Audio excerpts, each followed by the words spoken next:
que tiene muchas aristas que tocar, no solo por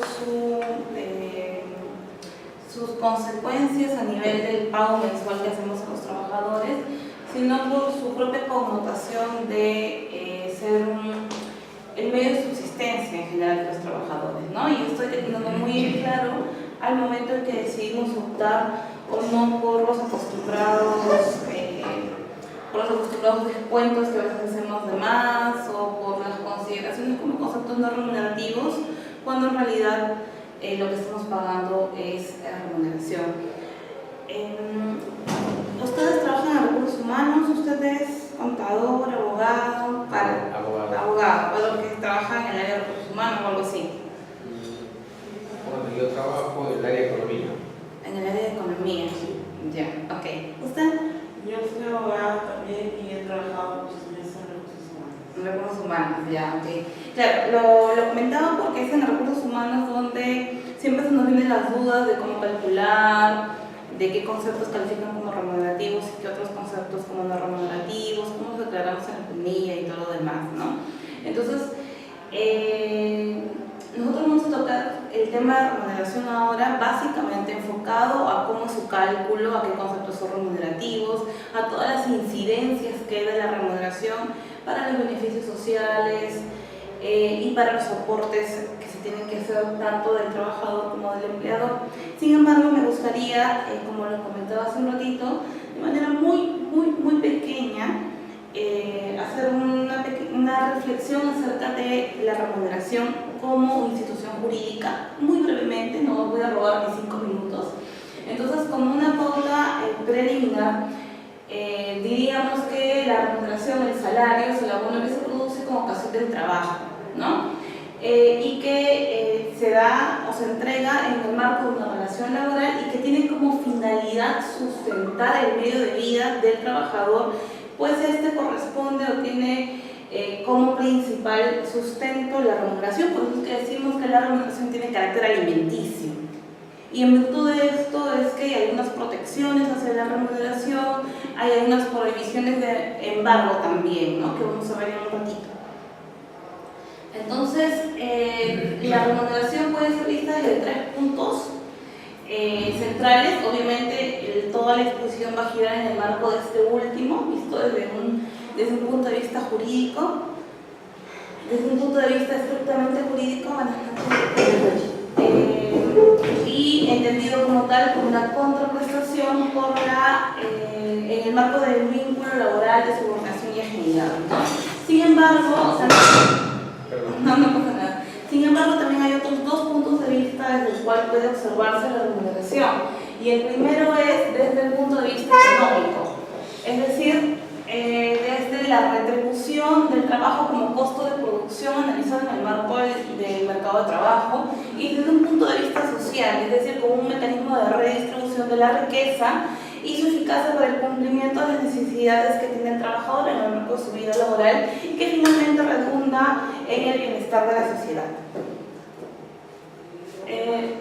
Entonces, dentro del marco jurídico que es en el que nos vamos a desenvolver, tenemos que hay una definición expresa de lo que es la remuneración en el artículo 6 y 7 de la Ley de Productividad y Competitividad Laboral, que es reforzado por lo que señala la Ley de CTS, y tiene estas características, es decir, que tiene carácter contraprestativo, que supone una ventaja patrimonial, que es de libre disponibilidad, y hay exclusiones legales, es decir, la norma misma establece que conceptos no califican como remuneración, pese a que cuando se analiza, digamos que podrían cumplir estos otros tres supuestos, ¿no? Bueno, brevemente también, una crítica a esta visión contraprestativa del salario es que no abunda en el análisis social que comentábamos hace un momento, es decir, que no se le concibe como un medio de alcanzar el bienestar social, ¿no? Entonces, la propuesta normativa que nos hace nuestra legislación, nuestro ordenamiento jurídico, es concebir la remuneración como una contraprestación por el trabajo que realizamos. Entonces, ahí está la base legal. Antes de cada uno de los puntos que vamos a tocar, va a estar señalada la base legal y en algunos puntos en específico, en la parte inferior va a estar señalado un informe técnico, un informe de SUNAT, un informe del Ministerio, para que puedan saber de dónde estoy extrayendo los criterios, ¿no? Porque, como sabrán, no todo está en la ley, hay ciertas interpretaciones que se hacen y eso va a ser señalado al final de cada PPT cuando corresponda. Entonces, empezamos con el concepto de remuneración. Como habíamos dicho, a partir de la definición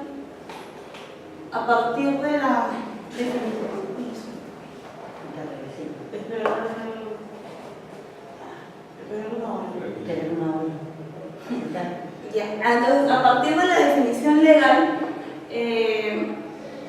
nosotros podemos extraer las características que habíamos señalado inicialmente, y es que las sumas que se entregan al trabajador se entregan para su libre disposición y constituyen ventaja patrimonial. Sin embargo, también, y un poco en el sentido de lo que estamos señalando, la alimentación que se entrega al trabajador siempre que se tenga el carácter de ser principal, es decir, que constituya desayuno, almuerzo o un refrigerio, siempre que sustituya a la comida principal, también va a tener el carácter remunerativo. Estos son los que se entregan de forma directa al trabajador, ¿no? Son los que suelen darse, por ejemplo, a través de comedores dentro de las mismas empresas. Y no constituye remuneración, contrario a lo que estamos diciendo, aquel que se entrega por suministro indirecto, es decir, a través de prestaciones alimentarias, como vales de consumo, como el famoso PROVIS, ¿no? Esas tarjetas que se entregan para que puedan hacer disposición luego de los trabajadores yendo a supermercados y comprando cosas para la alimentación. Me había saltado esta primera, pero bueno, es básicamente lo que había comentado hace un ratito, que es aquello que es de libre disposición y siempre que cause ventaja o tenga un beneficio patrimonial. Aquí el primer punto que debemos tener muy en cuenta, que es el relacionado a que las remuneraciones se tienen que bancarizar. Desde hace varios años, con la finalidad de evitar que haya lavado de dinero o que de pronto las remuneraciones se encubran trabajadores fantasmas, etc., se dispuso a través de esta ley, como les mencioné, las normas van a estar al final, se dispuso que las remuneraciones tenían que ser abonadas necesariamente a través de una cuenta o a través de cualquiera de estos medios bancarios, es decir, a través de giros, depósitos en cuentas, transferencias, planes de pago, siempre que la remuneración a la que se hace mención supere a 3.500 soles o $1.000 americanos, ¿no?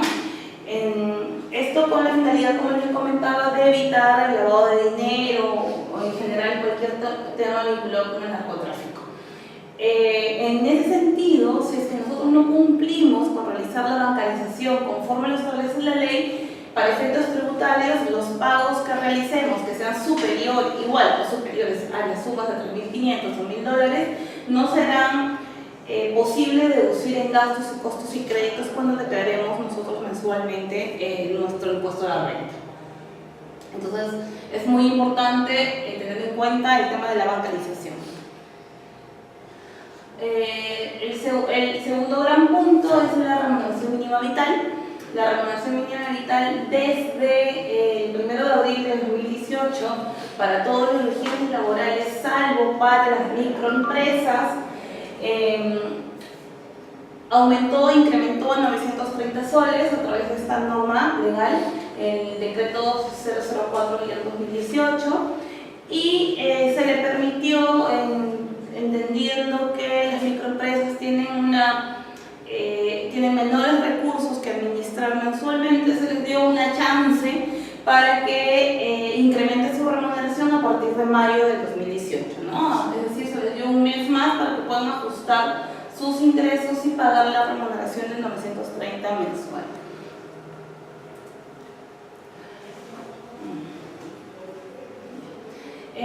Aquí me pareció bastante simpático, justamente salió el día de ayer, un pequeño cuadro de la evolución de la remuneración mínima vital.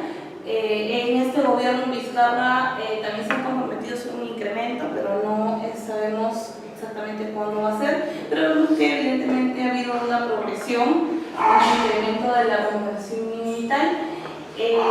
Esto se hace en principio a través de un comité técnico del Ministerio de Trabajo que a través de no solamente de la puja que hay con las organizaciones sindicales, sino a través de criterios técnicos de los propios técnicos del Ministerio de Trabajo, analizan cómo podría ser el impacto del incremento de las remuneraciones, ¿no? Entonces, bueno, tenemos cómo ha sido la seguidilla de incrementos y en el gobierno del PPK fue el último incremento, al que llegamos a 930. Ahora, ¿cuándo pago una remuneración mínima vital? ¿Cuándo yo estoy obligado como empresa a pagar una remuneración mínima vital? Cuando mis trabajadores laboren más de 4 horas. Hay una creencia muy fuerte del empleador de pensar que paga la remuneración mínima vital cuando se labora 8 horas. Y esto no es así. La jornada de 8 horas es una jornada máxima, es una jornada límite y en consecuencia nosotros tenemos esa jornada con ese tiempo máximo porque así la ley lo prevé. Sin embargo, estamos obligados a pagar 930 cuando nuestros trabajadores laboren más de 4 horas. En contrario censo, si laboran menos de 4 horas, podré pagar una parte proporcional de la RMB, ¿no? Entonces, si labora 5 horas, igual tengo que pagar 930. Ahora, tipos de remuneraciones. Aquí vamos a ver que hay varios tipos de remuneraciones en el sentido de cómo estas se van percibiendo por los trabajadores y vamos a ver acá los conceptos que son de más relevancia en el momento de calcular nuestros beneficios porque tienen diferentes impactos en la forma en cómo los calculamos. Entonces, tenemos el primer gran concepto que es de las remuneraciones principales, variables o imprecisas. Cuando decimos principales porque toda la remuneración que se paga en ese mes va variando mes con mes, va variando porque está supeditada a la comisión, es decir, a la participación que se le entrega al trabajador en porcentajes por la venta de un bien, por arrendar, X cosa a partir del cual se le establece un porcentaje. Lo regular es que sea una venta de un inmueble, de un auto, ¿no? Y también la remuneración principal también se puede dar a través del destajo, que es la remuneración por unidad de obra, es decir, por la producción que se haga, no sé, 50 polos, 100 pantalones, etc., ¿no? Entonces, si la remuneración íntegramente depende de la comisión o del destajo, entonces estamos frente a una remuneración principal variable.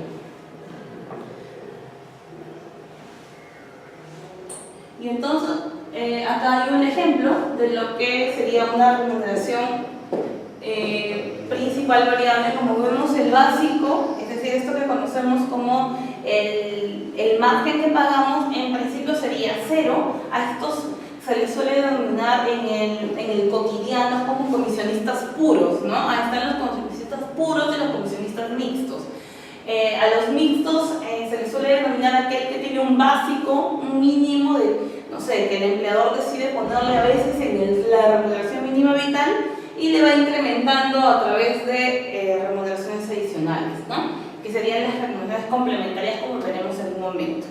Entonces aquí tenemos un supuesto de un comisionista puro que tiene un básico de 0 y comisiones o destacos, habíamos dicho que podría ser en cualquiera de esos dos supuestos, que van cambiando mes con mes. Ahí estamos frente a una remuneración principal que es variable. Ahora, ¿cómo va jugando este pago de las remuneraciones principales si los queremos leer en coherencia, en concordancia con la remuneración mínima vital?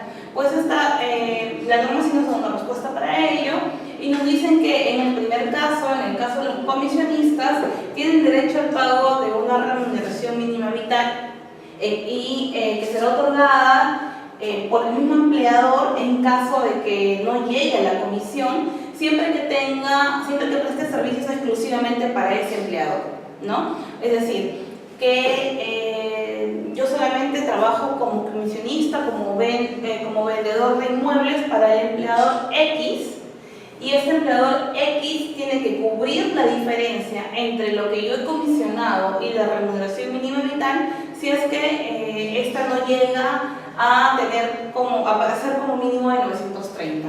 Pero esto se da siempre que yo preste el servicio de manera exclusiva para él, ¿no? Y en el caso del destajero, también tendrá esta obligación de completar la remuneración mínima vital siempre que este destajero trabaje en la jornada máxima legal, es decir, de 8 horas o 48 horas semanales.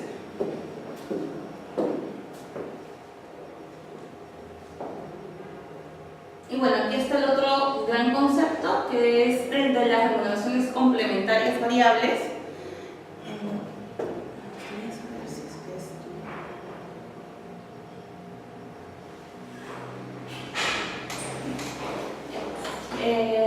De las remuneraciones complementarias variables, que son aquellas que se entregan, como lo dice su nombre, en complemento a la remuneración principal o al básico, y que tienden a ser y que son percibidas o que el monto es variable.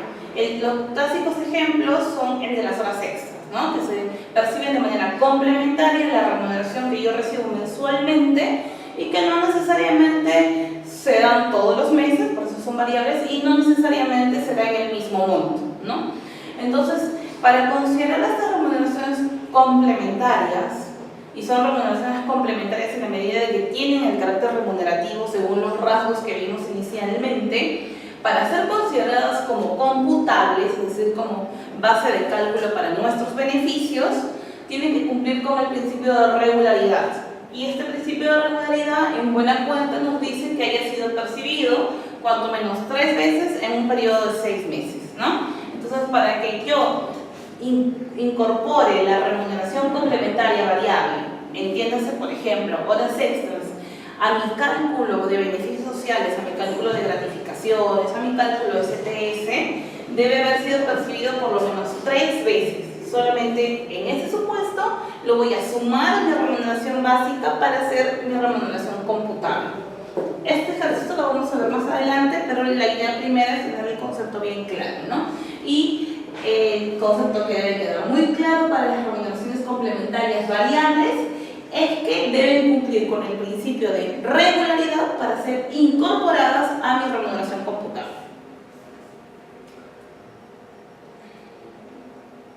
Entonces aquí hice un pequeño cuadro para que se pudiera observar los diferentes conceptos que vamos a ir encontrando en la legislación. La legislación peruana se caracteriza por ser un poco dispersa, por utilizar muchos conceptos, entonces la idea es que vayan quedando claros los conceptos que se van utilizando en las leyes, ¿no? Entonces van a encontrar que la ley CTS, que es a la que cada uno de los cálculos de beneficios se remite, utiliza el concepto de remuneración regular. Para remuneración regular se entiende a todos los montos que son percibidos habitualmente, aun cuando estos puedan sufrir incrementos por diversos motivos.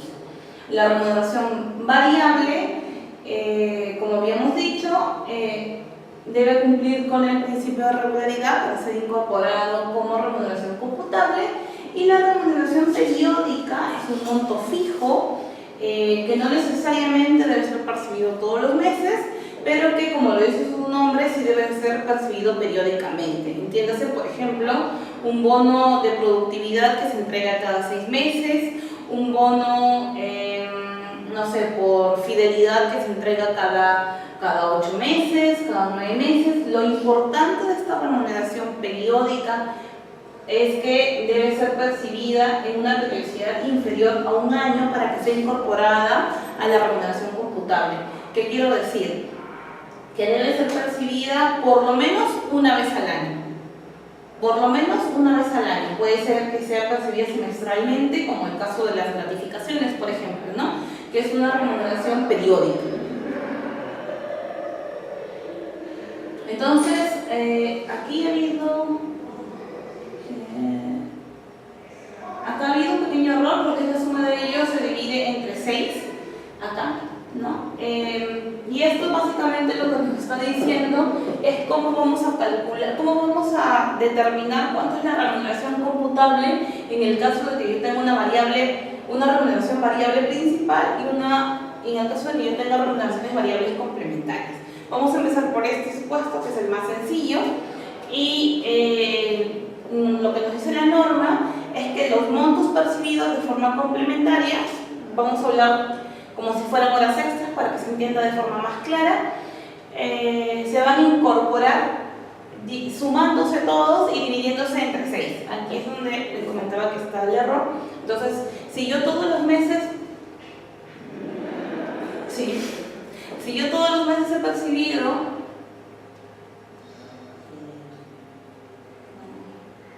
a ver, voy a un poquito bajar para mí.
Está reiniciando.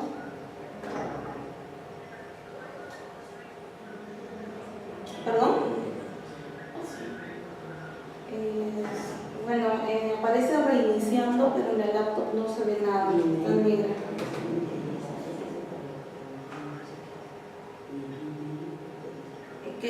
¿Cómo si me indicas qué tengo que hacer?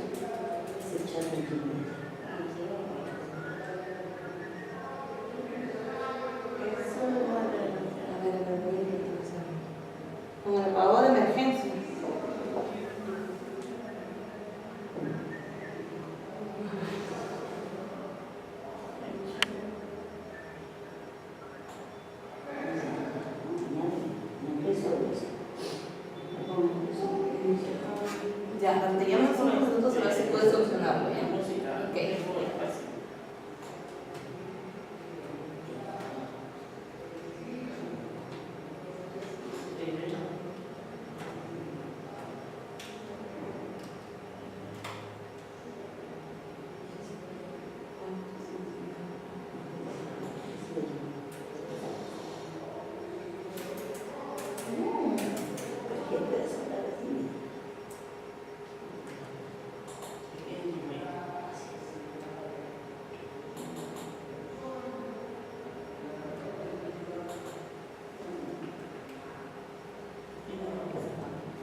hay que intentar seguir hasta donde podamos, porque creo que es la ley.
Sí.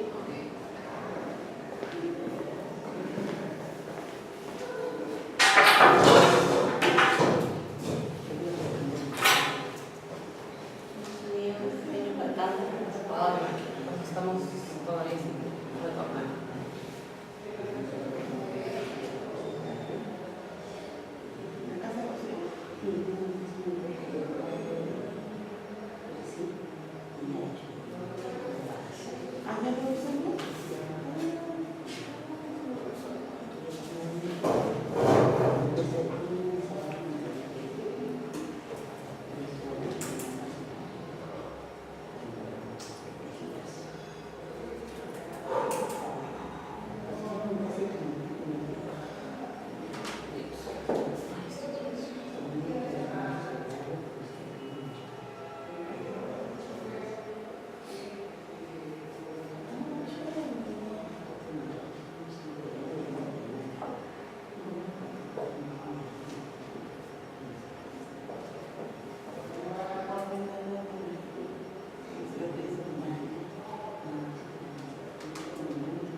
Entonces habíamos dicho, retomamos donde nos habíamos quedado, habíamos dicho que la remuneración tenía ciertos rasgos, ciertas características relacionadas a la disponibilidad que se puede hacer de ella y acerca de el carácter de ventaja patrimonial que tiene.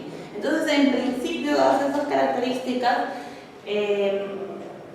todo lo que percibiría el trabajador en principio tendría que ser remuneración, ¿no? Pero hay algunas salvedades que hace la norma, algunas exclusiones que hace la norma, a partir del cual dispone que lo que percibe no es remuneración.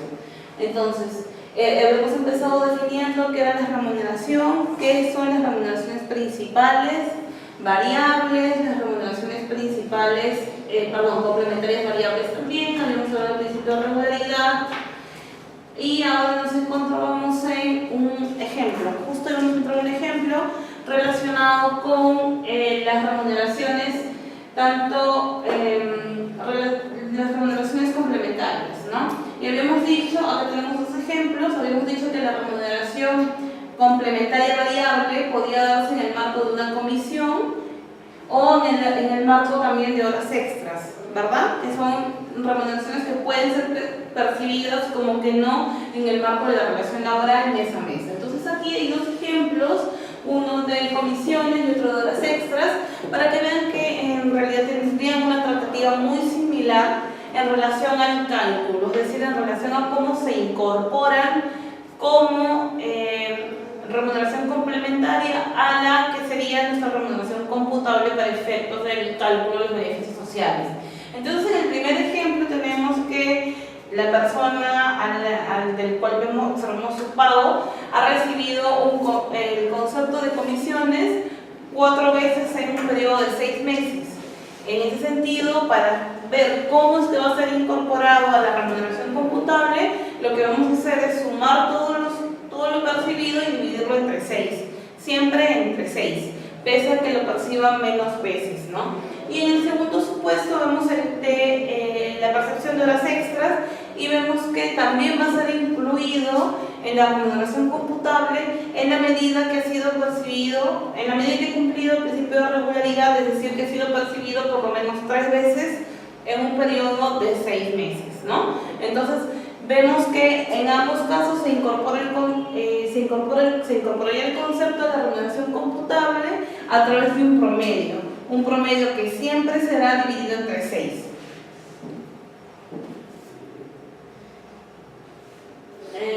Bueno, entonces aquí tenemos los conceptos que clásicamente son considerados como remuneración computable. Tenemos la remuneración básica, la asignación familiar, que es un concepto que puede considerarse como un beneficio social, pero que siempre va a tener la característica de ser remunerativo. Vamos a hablar en un ratito de qué trata este concepto. No es muy complejo, pero sí tiene algunas cosillas que es importante tener en cuenta.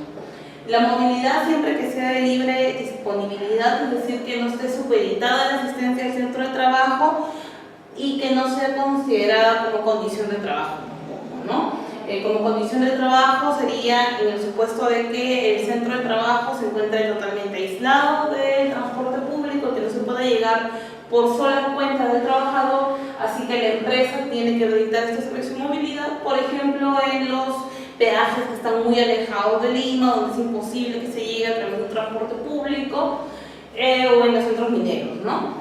La alimentación principal, habíamos dicho que la propia ley expresamente señala que la alimentación principal, cuando es entregada de forma directa, y como alimentación principal se entiende el desayuno y el almuerzo, cuando es entregada de forma directa o a través del concesionario, constituye parte de la remuneración. Y aquí habíamos hecho el pie de página, que no es concepto remunerativo cuando esta alimentación es entregado a través de prestaciones indirectas, como son los vales, como son las tarjetas de Provis o esto, ¿no? Es indirecto, porque es a través de un tercero que se va a entregar esta alimentación. Las gratificaciones de julio y diciembre, las horas extras que habíamos visto hace un momento, las comisiones, las gratificaciones o bonificaciones regulares. Acá puse un pie de página también porque es una pregunta muy constante de cuándo una gratificación o bonificación se vuelve regular porque para encubrir remuneración muchas veces se suele entregar gratificaciones con el concepto de extraordinarias, gratificaciones extraordinarias que las declaramos de ese modo en nuestra planilla electrónica y al declararlas de este modo se inafectan a todo, ¿no? Entonces es un criterio que debemos tomar en cuenta, que la gratificación, si es que se torna regular y se torna regular cuando es percibida más de 2 veces, va a constituir remuneración computable, ¿no? Y acá, como les comenté, todos estos conceptos, estas aclaraciones que hacemos, las voy a poner siempre a pie de página con el sustento a través de una sección, de un informe o algo similar. Entonces, ¿cuáles son los conceptos no remunerativos? Hasta aquí hemos visto todo aquello que constituye remuneración, que en principio es la regla. Todo lo que percibe el trabajador por regla debe considerarse como remunerativo y solamente será considerado como no remunerativo aquello que por su propia naturaleza se desprenda de que no lo es, es decir, que forma parte de la condición de trabajo, que si no me lo entregan no puedo cumplir mis labores, y aquello que está listado en el artículo 19 y 20 de la ley de CTS, que vamos a ver a continuación. Sin embargo, esto es una lista, lo que aparece en el 19 y 20 es una lista que bien podría ser agrupada en 3 supuestos. Los que por su naturaleza son objetos de exclusión, es decir, de exclusión de ser denominados remunerativos, los que a pesar de su naturaleza remunerativos son objetos de exclusión, y aquellos cuya naturaleza, que a partir de su naturaleza pueden ser concebidos como remunerativos o no remunerativos.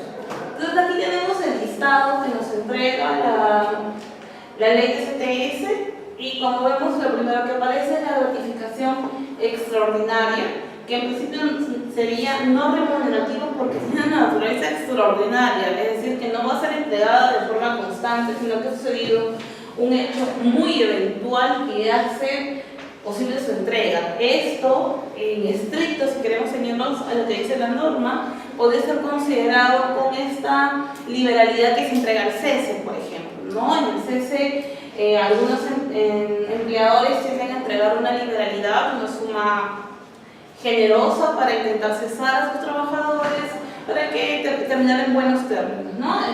Concluir la relación en buenos términos. La participación en utilidades, todo lo que se le entrega al trabajador por este concepto, no es remunerativo, pese a que cumple con las reglas que habíamos dicho de la remuneración. Pese a eso, la ley decide excluir el concepto de utilidades como concepto remunerativo. Las condiciones de trabajo, bueno, esto es por su propia naturaleza, no es remunerativo porque no cumple con la regla de ser de libre disposición, ¿no? Porque es necesario para el cumplimiento de sus funciones. Aquí también podemos encontrar las movilidades que se entregan, por ejemplo, a los vendedores, ¿no? A los vendedores que tienen que, no sé, vender revistas, que tienen que vender productos de casa en casa, buscando a los clientes. Para el desarrollo regular de sus funciones necesitan tener movilidad. Y ahí estamos hablando de un concepto que sería no remunerativo, ¿no? La canasta familiar, bueno, eso es un concepto que la norma decide excluir. La movilidad supeditada a la asistencia, también la norma decide excluirlo. Esta es solamente aquella que está supeditada al traslado del domicilio del trabajador a su centro de labores. ¿Y esto cómo se observa o cómo hay que entregarlo para que no se desnaturalice? Siguiendo una regla que muchas veces a los empleadores se les va, ¿no? Y es que entregan una suma por movilidad siempre fija. No sé, entregan 200 soles de forma fija, sin importarles las inasistencias, por ejemplo, sin importarles los descansos, los permisos. Entonces ahí ese concepto se puede ver desnaturalizado porque vemos que no está siendo entregado con la finalidad de transportarse al centro de trabajo. Entonces hay que tener muy en cuenta que este concepto solamente se entrega cuando hay una asistencia fija al centro de trabajo, ¿no? Y bueno, acá tenemos las prestaciones alimentarias también, pero las que son de suministro indirecto, es decir, a través de vales de consumo, de tarjetas de consumo. El concepto de uniforme, ¿dónde entra? El concepto de uniforme depende si es una condición de trabajo, o pues casi siempre se le considera como una condición de trabajo porque forma parte del desarrollo o de lo que necesita necesariamente el trabajador para desenvolverse en las funciones, y casi siempre se le considera como un concepto no remunerativo. Pero ¿qué sucede? Algunas empresas entregan montos muy grandes por concepto de uniforme y los entregan en dinero, ¿no? Entonces, digamos que esto SUNAT a veces lo observa porque entrega, no sé, al año, es una práctica de algunas empresas que sobre todo que tienen trabajadores administrativos, de entregar 4.000 soles al año por un concepto de vestuario, uniforme, ¿no? En principio debería entrar aquí como un concepto no remunerativo porque es para el desarrollo de las funciones. Si yo doy a mis trabajadores uniformes para que vengan en uniforme, para establecer una, digamos, homogeneidad en la prestación de mi servicio, ¿no? Pero como es no remunerativo, SUNAT tiende a observarlo cuando no es razonable, cuando no es proporcional. Entonces hay que tener mucho cuidado de cuánto vamos entregando de dinero, si lo vamos a hacer en especie también, de que de hacer un control periódico de que estamos entregando este vestuario, ¿no? Pero en principio entra como conceptos no remunerativos, al igual que este otro concepto que a veces también tiende a ser usado de forma desmedida, que es la bonificación por educación, ¿no? Que también los empleadores otorgan en dinero con la finalidad a veces de encubrir remuneración, y como la ley los excluye expresamente, quieren incrementar la remuneración sin que sea base computable para todo lo demás, lo categorizo como uniforme, lo categorizo como bonificación por educación. Entonces, hay que tener mucho cuidado porque SUNAT tiende a observar cuando no hay un criterio de razonabilidad y proporcionalidad de entrega. Pero en principio entra como concepto no remunerativo. ¿Okay? Entonces ya, bueno, aquí estamos en el concepto de bonificación por educación, también tiene que ser razonable y debidamente sustentado, es decir, que tiene que haber de por medio de una certificación, si es que voy a pagar capacitaciones fuera, por ejemplo. Y bueno, también tenemos las asignaciones o bonificaciones de carácter personal, es decir, las que se entregan por las características propias del trabajador o por las circunstancias por las que pasa el trabajador, ¿no? Como son el nacimiento de hijos, cumpleaños, matrimonios, fallecimientos. Suelen algunas empresas otorgar ciertas bonificaciones, conceptos adicionales cuando se casan, cuando tienen hijos, ¿no? Los bienes que otorga la empresa, que sean de su propia producción, ¿no? En la medida de que la empresa produzca alimentos, por ejemplo, y entregue a sus trabajadores alimentos, o en algunas embotelladoras entregan cervezas, por ejemplo en bancos tienen que entregar cervezas, ¿no? Entonces serían bienes que otorga la empresa que son de su propia producción y en principio serían conceptos no remunerativos. Los montos que se entregan por el cabal desempeño, habíamos visto la movilidad, los viáticos, ¿no? Los conceptos que entregamos a nuestros trabajadores cuando los destacamos, cuando los mandamos a provincia, etcétera, también en principio sería un concepto no remunerativo, esto por su propia naturaleza, porque no tiene como finalidad que sea una ventaja patrimonial en principio para el trabajador no podría darse lujos a partir de los viáticos que entrega la empresa, ¿no? Señorita, doctora, ¿en qué concepto está ubicado con las dietas?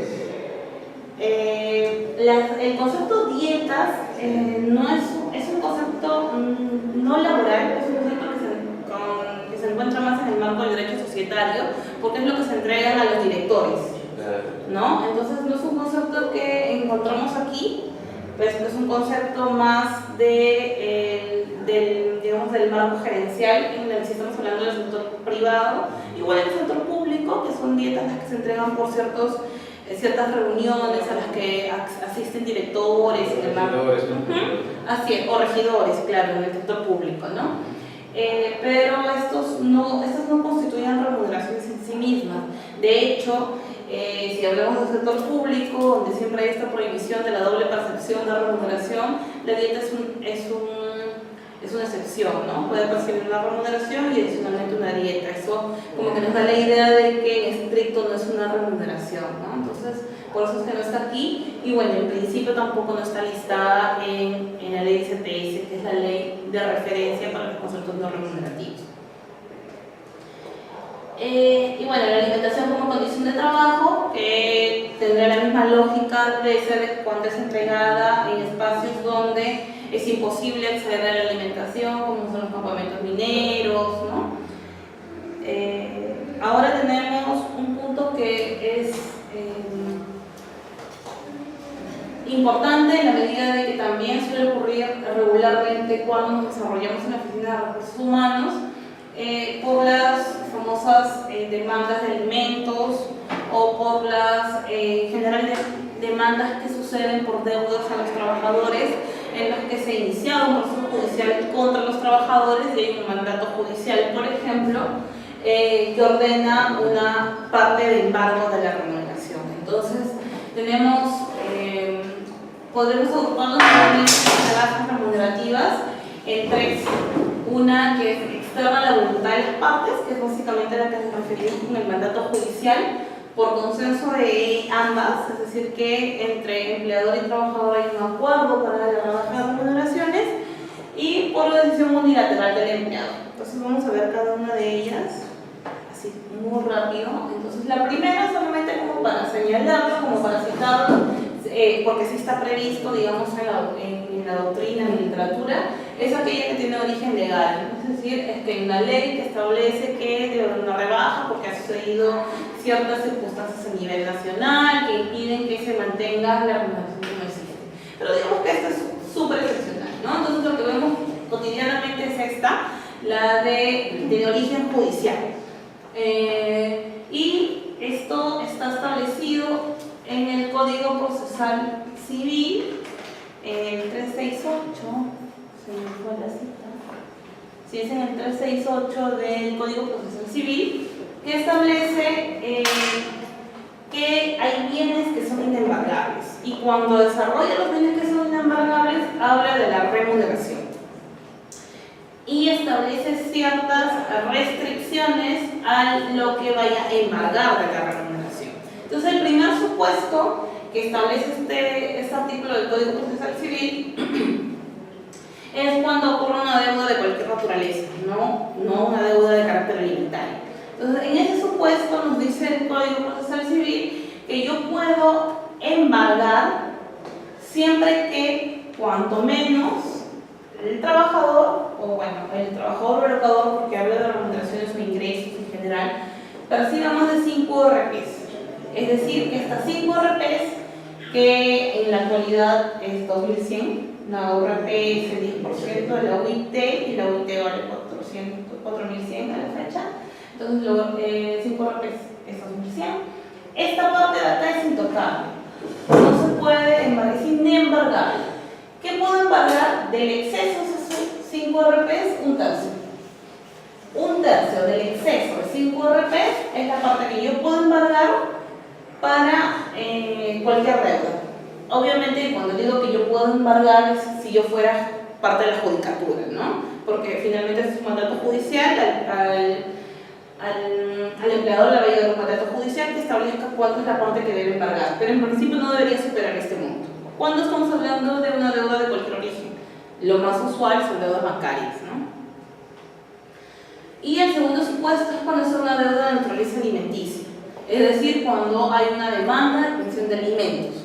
Ahí no hay esta restricción de las 5 RPs, pero sí establece que hay un máximo de embargabilidad de la remuneración, que es un 60%, lo que supone que un 40% siempre le va a quedar para el trabajador. Ahora, esto debería ser leído en conjunto con lo que se establece como remuneración mínima vital, ¿no? Es decir, que en principio, si yo tengo un trabajador que está ganando solamente el mínimo, ¿cómo le voy a embargar luego el 60%? Ahora, en principio, todo lo que llega a través de un mandato judicial lo debemos de cumplir, porque lo contrario es obstruir la justicia, ¿no? pero sería importante, si es que nos llegara, si formamos parte de la Oficina de Recursos Humanos, una demanda de este tipo, le damos de conocimiento, le reforcemos al juez que es un servidor que gana, perdón, un trabajador que gana solamente la remuneración mínima vital, para hacer recordar que cuál es lo mínimo con lo que podría subsistir esta persona, ¿no? Y bueno, tenemos, esto es cuando es por voluntad de ambas partes, y lo que tenemos aquí, según esta ley, la 9463, es que de común acuerdo puede haber una rebaja de la remuneración. Las remuneraciones pueden ser de común acuerdo disminuidas, pero debe tenerse en cuenta, nos dice esta ley, que esta reducción operará hacia adelante, es decir, que no va a reducir los beneficios que anteriormente se pudieran haber generado, ¿no?, en función a la remuneración anterior. Y tiene ciertos límites, toda reducción tiene ciertos límites, y la primera de ellas es que no se puede acordar ganar por debajo de la remuneración mínima vital, ¿no? Hay un respeto a lo que es el monto de la remuneración mínima vital, y como trabajador no podría acordar ganar 600 soles, 500 soles en principio. Y que la reducción sea de libre voluntad, es que haya una libre voluntad de las partes de reducir la remuneración y que no se esté coaccionando al trabajador para rebajar. Y por último, la rebaja de remuneración podría darse por una decisión unilateral del empleador, es decir, que el empleador decide de buenas a primeras reducirme la remuneración, y este comportamiento supondría un acto de hostilidad, ¿no? Yo sé que queda muy claro que nosotros no podemos rebajar la remuneración de nuestro trabajador porque se nos da un día, se nos da la gana de hacerlo, porque esto constituye un acto de hostilidad y en consecuencia puede ser considerado como un despido indirecto, ¿no? Siguiendo el procedimiento de los actos, de cese de actos hostiles, donde yo requiero a mi empleador como trabajador que ha sufrido la rebaja porque está cometiendo este tipo de actos. Y en caso de que el empleador no me responda o continúe con su posición, puedo darme por despedido y solicitar las remuneraciones que me otorga el despido arbitrario.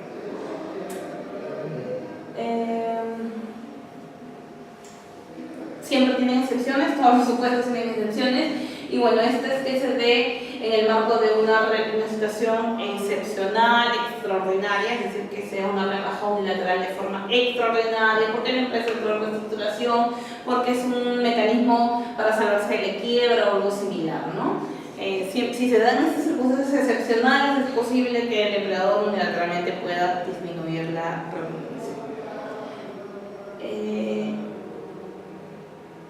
Entonces hasta aquí tenemos tres cosas que hemos visto: la remuneración, cuáles son las características de la remuneración, que es un concepto que en principio es la regla, todo lo que percibimos de nuestro empleador por regla debería ser remunerativo, porque por regla es contraprestación de nuestro trabajo, por regla podemos hacer lo que queramos con ese dinero, es decir, que es nuestra libre disponibilidad, y por regla constituye una ventaja patrimonial, ¿no? Y la remuneración puede ser fija, puede ser un monto fijo que nos otorgan periódicamente, pero también puede ser variable en el marco que lo recibamos por comisiones o por destajo, en función de cómo vamos trabajando.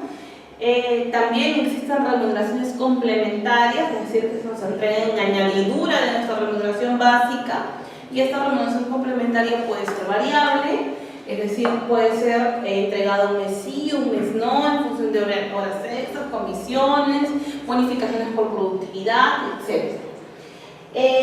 Y existen también conceptos que no son remunerativos, que nos entrega nuestro empleador, pero no son remunerativos porque su naturaleza hace que sean no remunerativos, porque, por ejemplo, se nos otorga el desarrollo de nuestra relación laboral, es decir, que no podemos cumplir con nuestras funciones si no nos lo entregan, y hay un listado en la ley de CTS que establece cuáles son los conceptos no remunerativos y que estos son considerados como tales para efectos del cálculo de todos los beneficios sociales.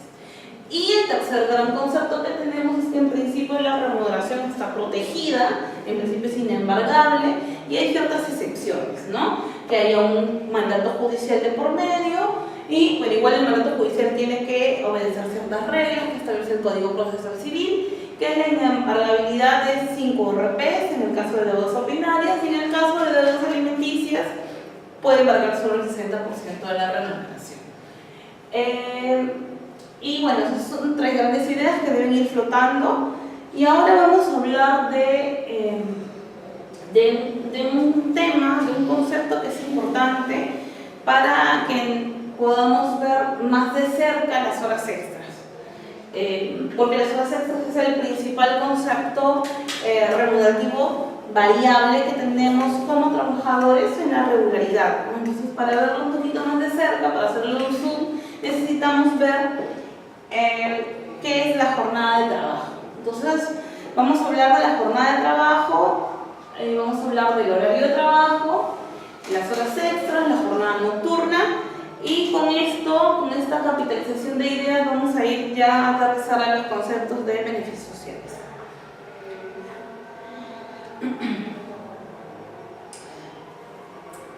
Para el desarrollo de toda esta parte nos vamos a limitar a la ley y al reglamento y algunos informes puntuales que hay sobre esto.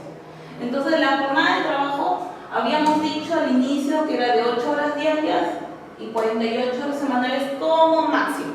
Es decir, que no es como mínimo lo que yo puedo implantar en mi centro de trabajo, sino es lo máximo. Porque hay una idea muy metida en la cabeza de que una jornada siempre debe ser de 8 horas diarias o 48 horas semanales, ¿no? Esto en realidad es lo máximo. Y esto es importante que nos quede en claro para lo que habíamos hablado de la remuneración mínima vital, ¿no? Y habíamos dicho que la remuneración mínima vital se paga tal cual los 930 cuando laboramos más de 4 horas, ¿no? No cuando laboramos 8 horas y entonces cuando laboramos 6 puedo descontarle el proporcional. No es así. Entonces, si yo laboro más de 4 horas, ya tengo derecho al pago de la RMB. Entonces, si es que en un centro de trabajo, es otro punto que es importante, en un centro de trabajo hay una jornada